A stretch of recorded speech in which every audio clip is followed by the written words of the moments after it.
Engström! Hej!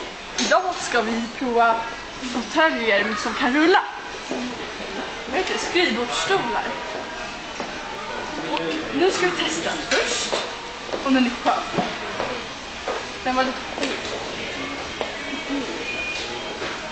Så ska vi prova rullning. Mamma.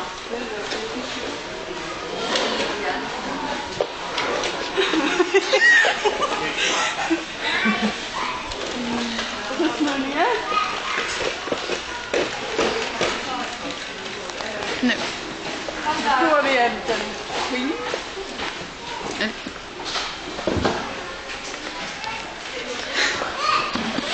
Men här var faktiskt inte så.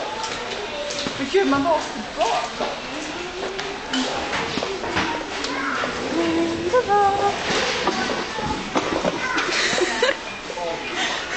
Vänta nu. Skrivbordsstolar.